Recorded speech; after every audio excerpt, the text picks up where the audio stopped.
Повторно сме назад во другото студио на телевизија Нова. Се надевам дека и во продолжение ќе останете со нас и нема да го смените каналот.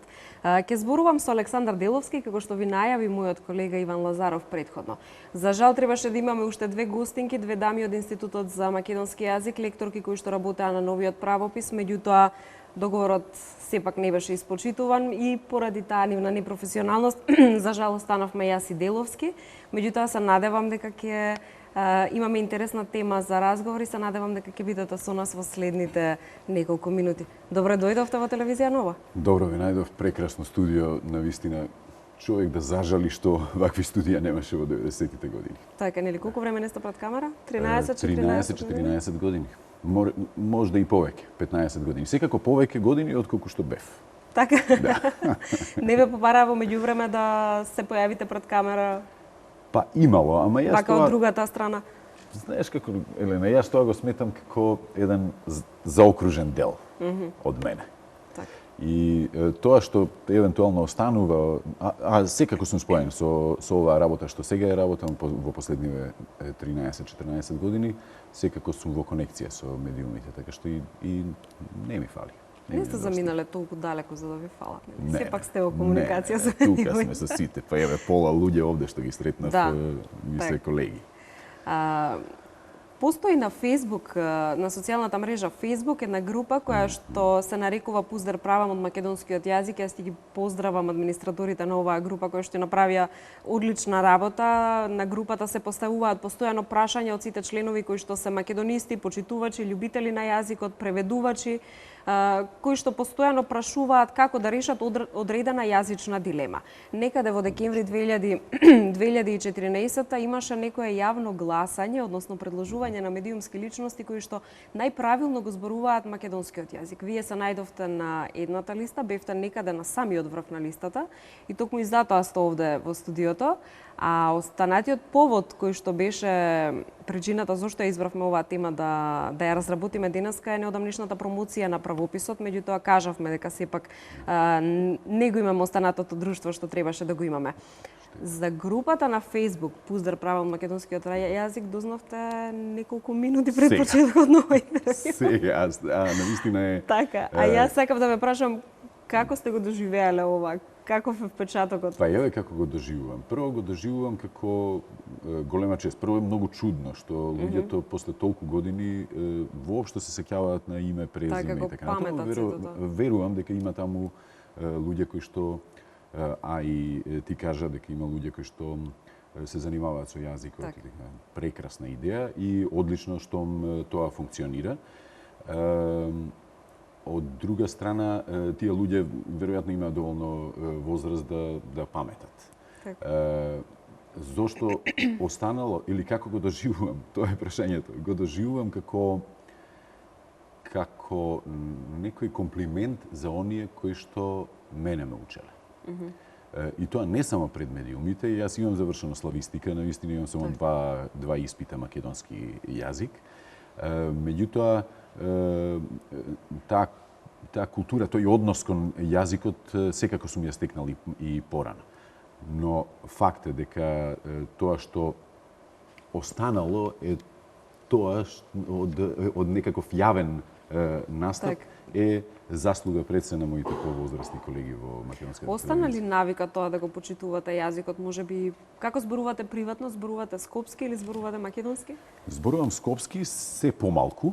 Така? Тоа е интересно. И возраста има улога. Веројатно и искуството со деца, дома и така натаму. Но зборувам скопски. Сега ќе ми излета ја, он. Се случува, нели? Секако. Но ја не гледам на тоа премногу круто. Тоа што сметам дека во однос на тој јазик, тоа што сметам дека е многу битно е стандардниот јазик да стане или да стежнееме да стане стандард или да стане престиж. Да стане нешто преку што луѓето ќе се идентификуваат со одредено културно ниво на крај на крајот. Јас имам живеено како мал во Чешка, кога воопшто не сум размислувал за тие работи, меѓутоа останало во главата дека поинаков е односот на луѓето кон оние кои што говореа чешки стандарден литературен јазик, А поинаков економија кој што зборува еве како ние што зборуваме скопски и така натаму. Така што тоа би била некоја цел да оние говорители кои што го познаваат стандардниот македонски јазик и знаат, умеат да го користат опитно во секојдневието, дека се издвојуваат според нивото на образование.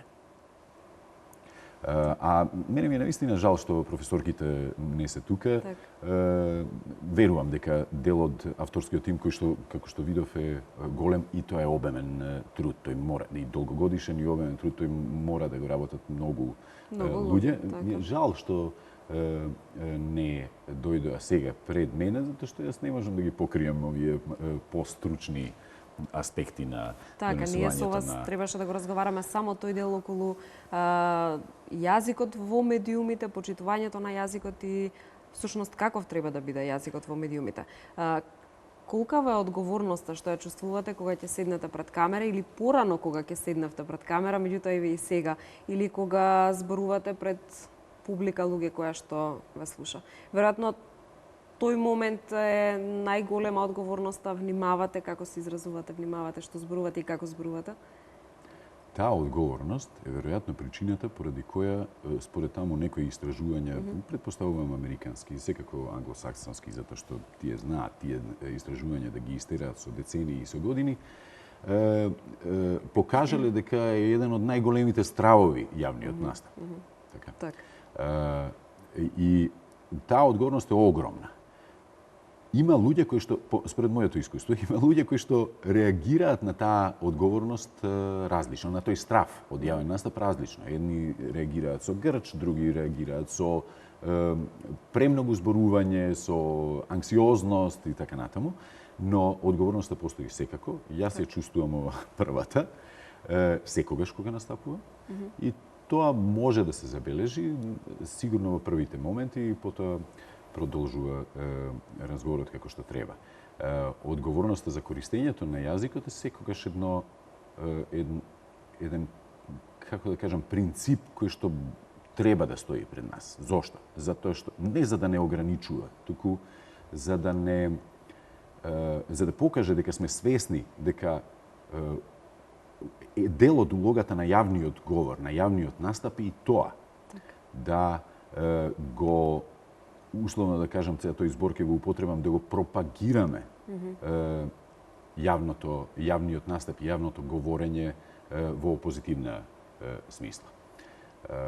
Тоа што нам ни се случува е само поради непознавањето на овие аспекти.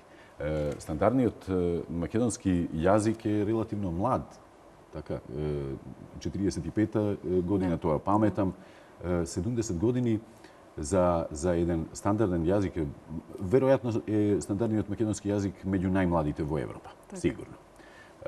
Од друга страна, ние сме мала по број нација.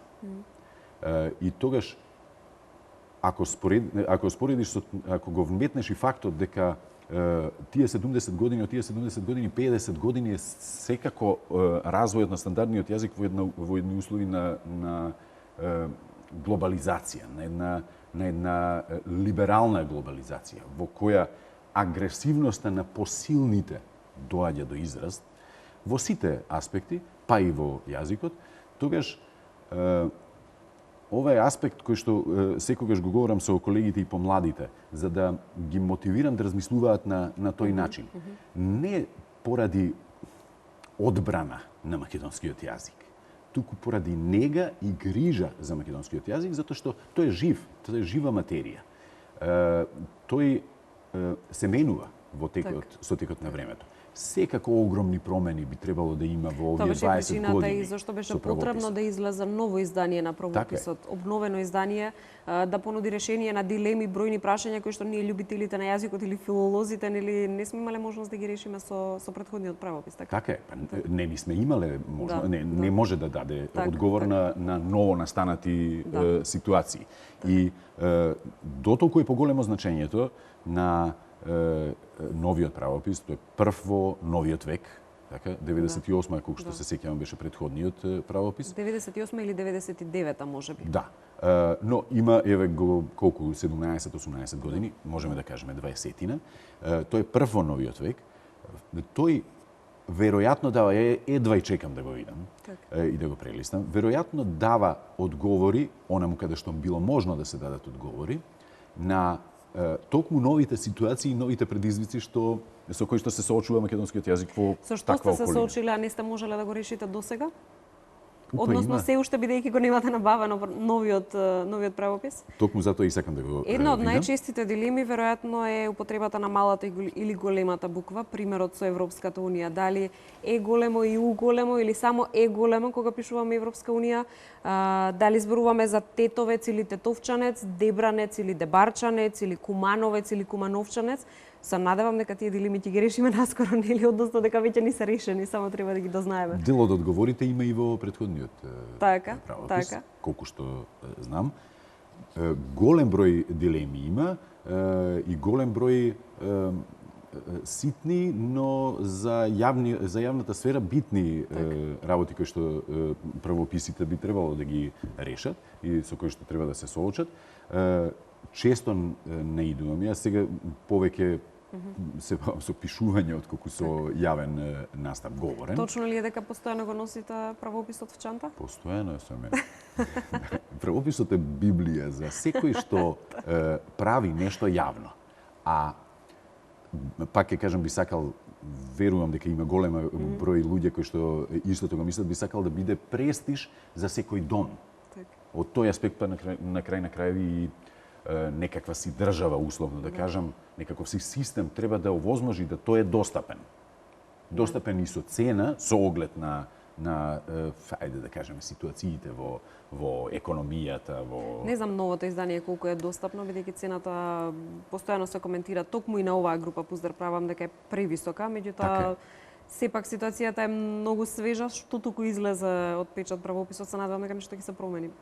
Па и јас се надевам. Се надевам, затоа што тоа е исто така битно прашање и тоа покажува дали авторите, издавачите и така натаму и државата како систем го чувствува тој, го има тој сенс, го има тоа чувство да одреагира и таму каде што може да одреагира. Се разбира. Што е она што го научивте во некое поодамнешно време, не со цел да ве навредам, кога кажувам поодамнешно време. Ова како белокос.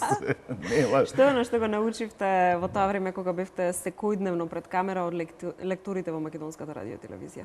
Каде грешевте најмногу? Прво, интересно, македонската телевизија во 90-тите години, кога јас почнував, имаше еден систем на, сега ми ја пореметува мислата, една забелешка, кога сум зборувал за македонската телевизија во 90-тите години, па добро, мислиш ли дека се тогаш било најдобро и така натаму. Ова го кажувам како еден пример за тоа како тогаш се решавале работите. При тоа мислам дека тогаш немаше такви законски решенија како што ги има денеска. Само затоа. Значи, да се вратам на мислата. Во 90-тите години имаше еден систем кој што не дозволуваше ниту еден збор да отиде во етерот без да го види лектор. Невозможно е. Едноставно, да, се разбира, гостите можете во ваков неврзан разговор не може да се контролира влезот на зборот. Така, да. Невозможно. Интервју во живо нема начин да се контролира. Да, но знаете што може? Јас сум излегувал од дневници или од емисии и ме дочекувале лекторите. Истите тие лекторки. Со список на грешки, веројатно. Да. И со сугестии како тие да се решат. И сега останува на вас. Дали вие ќе се надоградувате. Значи, имаше еден систем кој што покажуваше вистинска грижа кон стандардниот македонски јазик. И ги, како би рекол, можам само тоа да го кажам, ги поттикнувам сите, не само медиуми, туку и јавни личности, луѓе кои што настапуваат во јавноста, државна администрација, министри, заменици министри, sejedno. Тие кои што настапуваат во јавност, да ја имаат повремено да се сета за таа улога на македонскиот јазик за македонецот. Токму за тоа прилика зборуваше и претходно нашиот гостин Роберт Велјановски, актер и директор на Драмскиот театар, кој што придава сценски говор на факултетот ЕСРА во Скопје. Слушнав дека го споменува основното образование, апсолутно се сложувам. Покрај другото, со Роберт бевме во исто училиште во Вераци Ривери Трена во Карпош 2. Так. Колку треба да медиумските личности да ја представат целата убавина на македонскиот јазик со цел да ја ова од прилика преформулирање на она што претходно кажавте, меѓутоа да зборуваме конкретно за медиумите, за медиумските личности, оние кои што застануваат пред камера или на радио, треба ли да ја промовираме убавината на македонскиот јазик, правилно да го користиме македонскиот јазик за потоа тој што седи и не гледа или не слуша да свати дека тоа е тој начин на кој што правилно треба да се зборува. Еви, ти си филолог, ќе кажам посредно да за тоа нема никаква дилема, ова што ме прашуваш. Меѓутоа посредно да кажам нешто. Јас сум учен дека дијалектите и жаргоните се дијалектот, определени дијалекти и жаргоните се дел од богатството на јазикот. И тоа мене ми е блиско. Дијалектите се можда одбраната на македонскиот јазик во оваа глобализација, во овој притисок на англиски, од германски јазик, тој подолго трае. Модерно време, напредна технологија. Француски и така натаму, напредна технологија и така натаму. Имам деца кај кои што ги следам тие промени што се случуваат. Во таква ситуација токму дијалектите се нашата можност. Значи тој фонд, таа ризница внатре која што треба да излезе на јавната сцена, се токму дел од одбраната на македонскиот јазик, а исто така сметам дека жаргоните и скопскиот и во другите градови жаргоните може да придонесат кон збогатување на лексиката. И така тоа се случува. Претпоставувам дека дел од тие ситуации ги покажува и овој правопис. Нема дилема за ова што ме прашуваш, но ја накратко само ќе го кажам моето искуство од 90-тите години кога јас почнував, кога зборуваме за одговорноста. Таа има два аспекти. Има, пред малку зборувавме, има и негативен аспект, има и еден позитивен аспект. А меѓутоа, ние кога почнавме со Борче Николовски, јас дојдов 90-та година во октомври на некоја аудиција во македонската телевизија. До првото читање помина 6 месеци. 5-6 месеци до првото читање и тоа на синхронизација. До првите вести поминаа 7 месеци. Таа подготовка многу значи. Таа може да ви наметне вистинска одговорност, дури да ве оптерети, дури да ве заклучи, да ве сопре во исказот. Меѓутоа, таа кочница, од таа кочница може да се ослободите со искуството. Да, на почеток и мора да ја имате. Сега, поради потполно дел и оправдани причини, така, има маса медиуми, има многу луѓе што излегуваат. Животот е многу побрз. Потребите од информација се многу поголеми.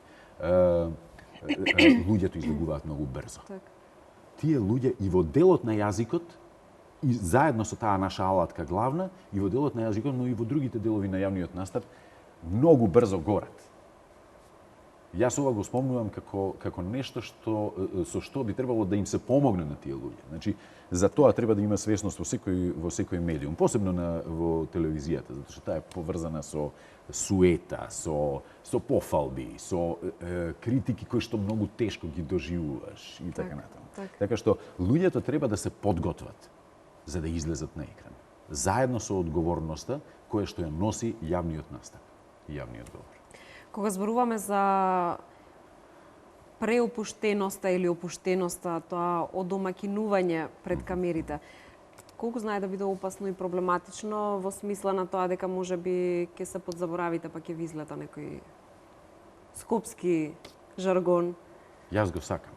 Јас сакам да има опуштен разговор, може би не сум тој кој што го прави тоа, или 90% не сум, но и моето искуство е повеќе поврзано со дневник, со информации во кои што мора да бидеш прецизен или така не учеа, во кои што може да бидеш нешто што е брзо, со помалку зборови што повеќе да се каже, така. Но во вакви емисии гледам дека има се повеќе луѓе што за кои што телевизијата не била флеш. Не било нешто што треба да се освојува. Вие сте генерација кои што се родени со родители кои што се родени со телевизијата. Телевизијата е веќе нешто сосема нормално за одамна освоено. Одамна освоено, така. И таа можност вашата генерација има многу повеќе отколку што ја имавме ние. И факт е дека веќе во македонскиот етер има многу луѓе кои што многу професионалци кои што во смисол на настап немаат никаков проблем да бидат опуштени. Немаат никаков проблем да пренесат информацијата онака како што сметаат. Ризици има, се разбира, ама јас велам посебно во неврзани разговори. Грешките се нормални. Еве сега правевме муабет во ходникот, 3 пати ја повторив истата реченица за да можам да ја доформулирам, така. Грешките се нормални и во нормалното говорење. Гледачот го прима разговорот како нешто што му се случува дома, така, како нешто што би требало природно да му ја пренесе информацијата и јас не гледам многу строго на тие грешки. Битно е да се има свест за таа коректност во изразот. И се ќе си дојде на своје место. Знаеме ли да ги употребуваме слингот и дијалектите онаму каде што треба или ги користиме? Па има и представи. Таму каде што има и тоа што ја би го доживувал, јас би го доживувал, јас би го доживувал како нешто што е преминување на линијата, на цртата. Има вообичаени грешки. Тие што и ние сме ги правеле, не учеле, например, благодарам на вниманието. Многу поприродни, многу по-македонски, мислам дека дури и граматички, односно правописно е благодарам за вниманието. Така. Употреба на зашто и зошто, например. Кои се сега да се потсетам само што е оно што најчесто го грешиме, што е оно што навистина укажувајќи. Благодарејќи. Тоа има друг еден социолошки аспект кој што ми го објаснувале уште во 2000-тите години рани професори од филолошки факултет, мои драги професори, кои што значи да не ја шириме, не знам дали имаме доволно време, но интересна е таа приказна дека имаме уште нека од луѓето кои што се школуваа надвор од Македонија и од тоа влијание на српско-хрватскиот јазик врз помалиот македонски јазик со помалку говорители, се увезе тоа акцентирање четворосложно, како да го кажам. А најтешко е да преведувате од јазик кој што е сличен. Полесно е да преведувате од јазик кој што е сосема различен од мајчиниот. Да, ама еве сега некој ќе каже па добро, јазикот е во движење и тогаш ние можеме, ако повеќе од 50% од говорниците го користат бидејки како бидејки, а тоа го гледаме секојдневно и кај овие наши колеги, така? Тогаш треба да се адаптира. И тука може да има логика, но спецификите на јазикот, а ова јеки формата е една од спецификите на македонскиот јазик. Ја би го нарекол не специфики, богатство едно на македонскиот јазик. Тие специфики го прават македонскиот јазик по-богат и по свој, така. Лично јас сметам дека не треба да ги напуштаме тие специфики. И оттаму бидејќи е бидејќи. Укажувајќи или благодарејќи е благодарејќи, затоа што тоа е акцентските целости се тука некаде. Да. И па тука сега ги сгрешив неколку пати. Така. Има допринесе, придонесе. Ви доаѓа да се удрите шамар во неколку наврати. Да, ќе се вратам посебно. Како што ми доаѓа мене. Да. Има така да, така што. Така да е исто од северот некако тако да и така натаму. Зашто и зошто? Зашто е затоа што? Значи, дојдов зашто сакам да дојдам. Затоа што сакам да дојдам. А зошто е прашалното зборче? Ние, посебно во Скопје, го користиме зашто како прашално зборче. Зашто не дојде? Така. Има повеќе, едно десетина грешки кои што се повторуваат постојано. И тука треба да се реагира. Уште еден пример како можно решение за организации, медиуми и така натаму, каде што има свесност за македонскиот јазик, а тоа е во 90-тите години се уште функционираше додека јас бев во македонската телевизија, еден тим, тој некогаш беше и неформален, на спикери, по некој уредник, новинар, Так. и луѓето од науката, лингвисти, македонисти. Так. Ги решаваат дневните проблеми.